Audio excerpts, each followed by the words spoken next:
A ver, pensemos en esto.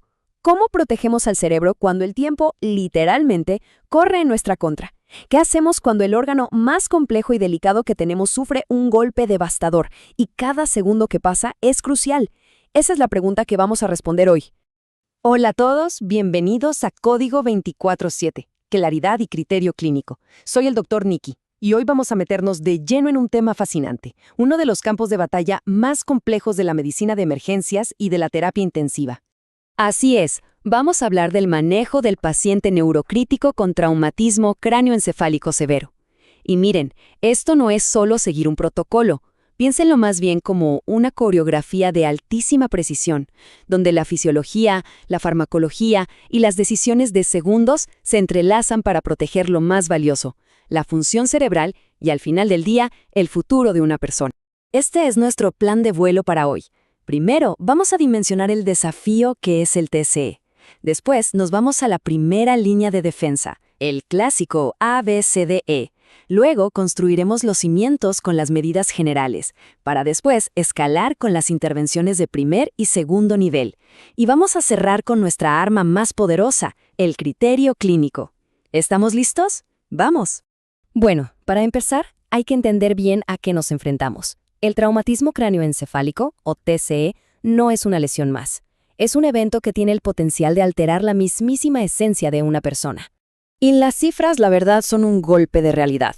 El TCE severo es la principal causa de muerte en todo el mundo en personas durante sus primeras 4 décadas de vida. Ojo, no estamos hablando de enfermedades crónicas, estamos hablando de accidentes que frenan vidas en su momento más productivo. El impacto que esto tiene a nivel social y familiar es simplemente inmenso. Y para ponerlo en el contexto del trauma general, fíjense en este dato. El TCE es responsable de un 25% de todas las muertes por traumatismos. 1 de cada 4 pacientes que fallecen por un trauma muere por la lesión en la cabeza. Esto nos obliga como equipo de salud a ser extremadamente buenos en su manejo. Y todo, absolutamente todo, empieza aquí, en la evaluación inicial. El ABCD del trauma no es una simple lista de chequeo, es la armadura que le ponemos al cerebro para protegerlo de la temida lesión secundaria, es decir, de todo el daño que ocurre después del golpe inicial por culpa de la falta de oxígeno o de la baja presión arterial. A ver, repasemos el ABCDE, pero con mentalidad neurocrítica.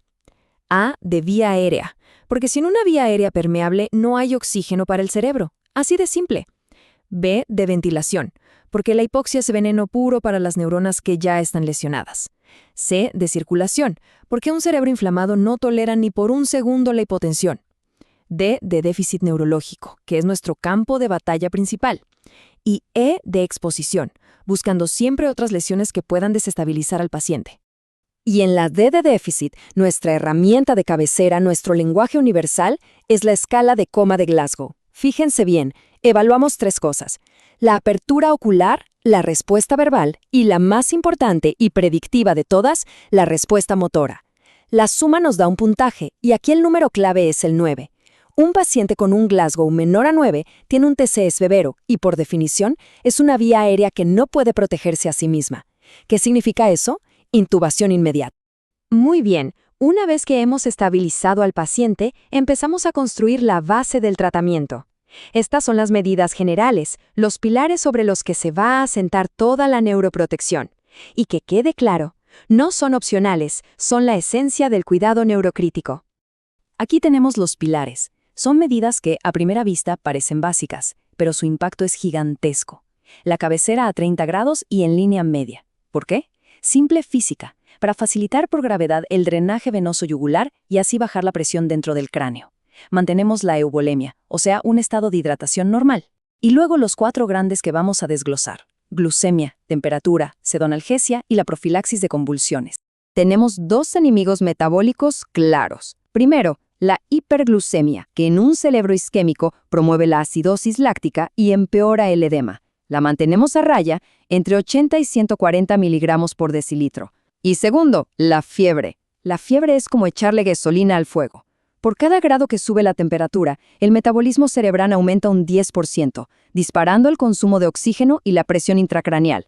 Así que, normotermia estricta, siempre por debajo de 38 grados. Para la sedación y la analgesia, no trabajamos a ciegas. Usamos escalas como la de Ramsay para titular nuestros fármacos. El objetivo es tener un paciente tranquilo, que esté bien adaptado al ventilador, sin dolor, pero que no esté tan profundo como para que no podamos hacer una valoración neurológica. Generalmente, buscamos un Ramsay entre 2 y 4. Esto nos ayuda a reducir el consumo de oxígeno cerebral y a controlar esa respuesta adrenérgica tan dañina. Y hablemos de la profilaxis anticonvulsiva. Una convulsión en un cerebro lesionado es una catástrofe metabólica. Dispara la presión intracraneal, dispara el consumo de oxígeno, un desastre. La evidencia aquí es sólida para prevenir las crisis tempranas, las que ocurren en la primera semana. El uso de fenitoína o levetiracetam reduce su incidencia de forma drástica, de un 14% a menos de un 4%. Ojo, no ha demostrado prevenir la epilepsia a largo plazo, pero en esta fase aguda es una medida de protección clave. Muy bien, pasemos al siguiente nivel. ¿Qué hacemos cuando, a pesar de todas estas medidas generales, la presión dentro del cráneo empieza a subir? Aquí es donde entran en juego las intervenciones de primer nivel. Y este es nuestro número mágico, nuestro principal objetivo: mantener la presión intracraneal, o PIC, por debajo de 22 milímetros de mercurio. ¿Por qué este número? Porque la presión de perfusión cerebral, que es el flujo de sangre que le llega al cerebro, es igual a la presión arterial media menos la PIC. Si la PIC sube, la perfusión baja y el cerebro sufre isquemia. Cada milímetro de mercurio cuenta. Nuestras armas de primera línea para bajar la PIC son las soluciones hiperosmolares. ¿Cómo funcionan? Crean un gradiente osmótico que básicamente jala el agua del cerebro edematizado de vuelta a la sangre. Los dos grandes jugadores son el manitol, un diurético osmótico clásico y muy efectivo, pero con riesgo de hipotensión y falla renal. Y por otro lado, el suero salino hipertónico, que no solo baja la PIC, sino que además mejora la hemodinamia, lo que lo hace ideal en el paciente politraumatizado e hipotenso. La elección depende del contexto clínico. Y para ser prácticos, aquí tienen las dosis. Para el manitol se suele empezar con un bolo de 1 gramo por kilo, intravenoso. A esto le siguen dosis de mantenimiento de 0.25 gramos por kilo cada 4 a 6 horas. Eso sí, siempre vigilando de cerca la osmolaridad sérica y la función renal. Pero, a veces, la batalla se complica. La PIC sigue subiendo a pesar de todo lo que hemos hecho. En ese momento, es hora de escalar a las terapias de rescate, a las intervenciones de segundo nivel. Y aquí, las opciones se vuelven mucho más drásticas. Por un lado, la craniectomía descompresiva, un procedimiento quirúrgico donde se retira una parte del cráneo para darle espacio al cerebro inflamado para expandirse. Y por otro, el coma barbitúrico, una sedación ultra profunda para llevar el metabolismo cerebral a su mínima expresión. Pero aquí es donde el criterio clínico realmente brilla. Fíjense en esta cita sobre el coma barbitúrico. La lógica fisiológica es impecable. Si apagamos el cerebro, reducimos su metabolismo y la PIC baja. Y de hecho funciona, la PIC baja. El problema, que los estudios no han podido demostrar que los pacientes tengan mejores resultados neurológicos, y el precio a pagar es altísimo. Hipotensión severa y compromiso inmunológico. Es una gran lección de humildad. No todo lo que tiene lógica fisiológica se traduce en un beneficio clínico real. Y así llegamos al final de nuestro recorrido, a la síntesis de todo este manejo que, como ven, es complejo y escalonado.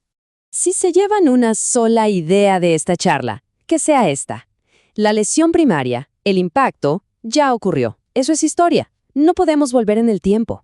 Nuestra verdadera batalla, nuestra misión como equipo de salud, es contra la lesión secundaria. Todo lo que hemos discutido, desde la posición de la cabeza hasta las terapias de rescate, tiene un único objetivo: evitar que la hipoxia, la hipotensión y la hipertensión intracraneal sigan destruyendo un cerebro que ya de por sí está vulnerable. Ahí es donde realmente salvamos vidas y cerebros. Muchísimas gracias por acompañarme en este viaje al corazón del manejo neurocrítico. Dominar estos conceptos no es solo un ejercicio académico, es lo que marca la diferencia en el pronóstico de nuestros pacientes. Si esta guía les ha sido de utilidad, dejen un like y suscríbanse para más contenido de alto impacto. Soy el Dr. Nikki para Código 24/7, siempre en busca de la claridad y el criterio clínico. Nos vemos en la próxima.